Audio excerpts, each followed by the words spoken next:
नमस्कार, आप सभी का स्वागत है। आइए जानने की कोशिश करते हैं कि निफ्टी, बैंक निफ्टी और सेंसेक्स में नेक्स्ट वीक में हमें कैसा मोमेंटम देखने को मिल सकता है और कहाँ पे ट्रेडेबल अपॉर्चुनिटी मिल सकती है। तो पहले आइए डेली टाइम फ्रेम पे देखते हैं और जानने की कोशिश करते हैं कि मार्केट में किस तरीके का सेंटिमेंट चल रहा है।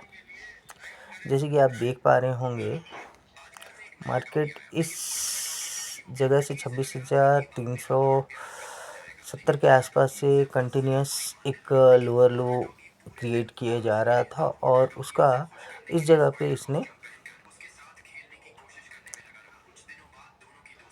लो बनाया 24,600 के आसपास और वहाँ से एक शार्प रिकवरी ऊपर की तरफ इसने दिया है। और फिर अभी इस दोनों स्विंग हाई स्विंग लो के बीच में ही मार्केट घूम रहा है। तो अगर हम इसी में अगर देखें तो इस स्विंग हाई के बाद मार्केट ने यहाँ पे एक लोअर हाई बनाया है और ये जो हायर लो था,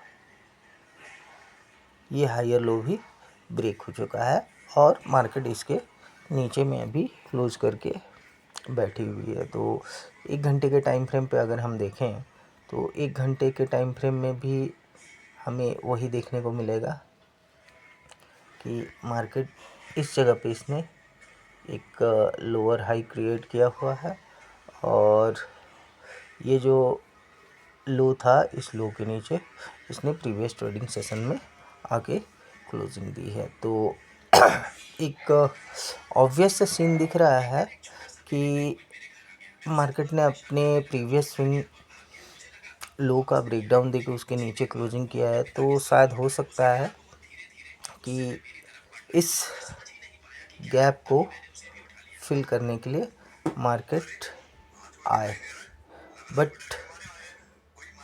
यहाँ तक आने के लिए मार्केट को कुछ कंडीशंस फुलफ़िल करनी होगी। वो कंडीशंस हम 15 मिनट के टाइम फ्रेम पे चल के देखते हैं।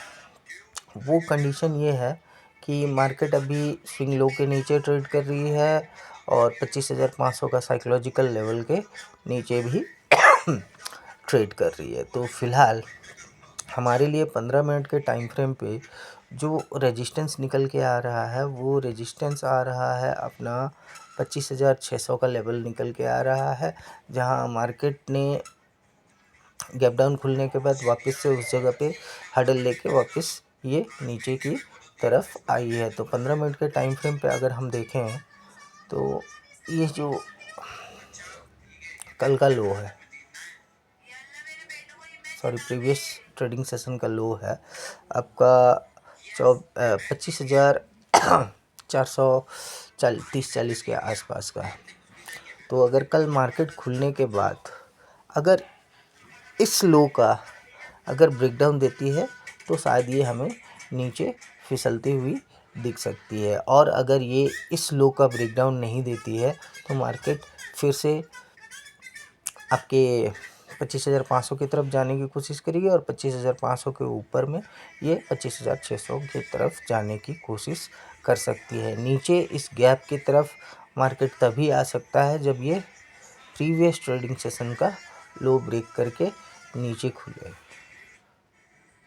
तो फिलहाल हमारे लिए जो नो ट्रेडिंग जोन है, ये नो ट्रेडिंग जोन अभी निकल के आ रहा है 24,440 से लेके 25,440 से लेके 25,500 का, ये 60 पॉइंट का रेंज हमें अवॉइड करना है।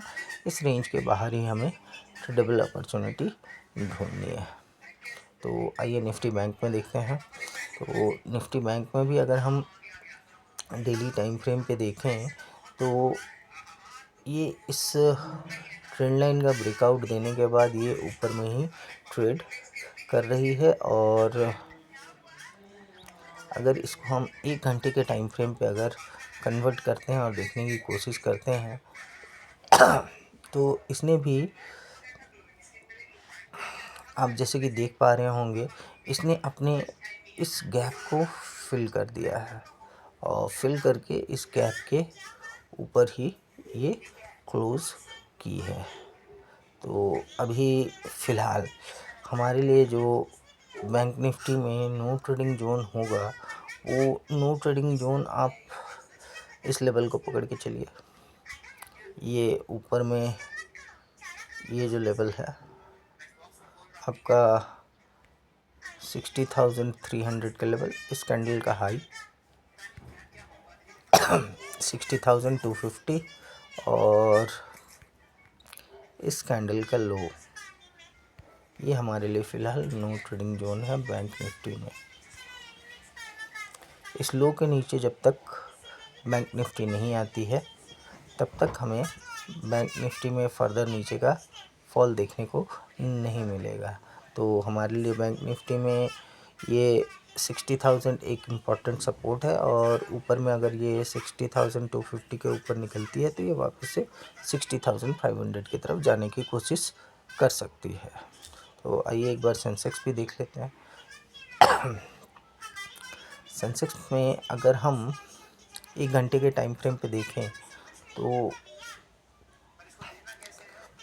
ये भी निफ्टी की तरह ही अपने प्रीवियस स्विंग लो के नीचे इसने क्लोजिंग दी है और नीचे में इसका गैप है। तो ये 82,500 के नीचे अगर निकलती है तो ये 82,000 की तरफ जाने की कोशिश करेगी और उसके नीचे गैप फिल करने के लिए ये जा सकती है। और ऊपर में 82,750, ये 82,750 के ऊपर में निकलती है तो हमें ऊपर का भी मोमेंटम देखने को मिल सकता है।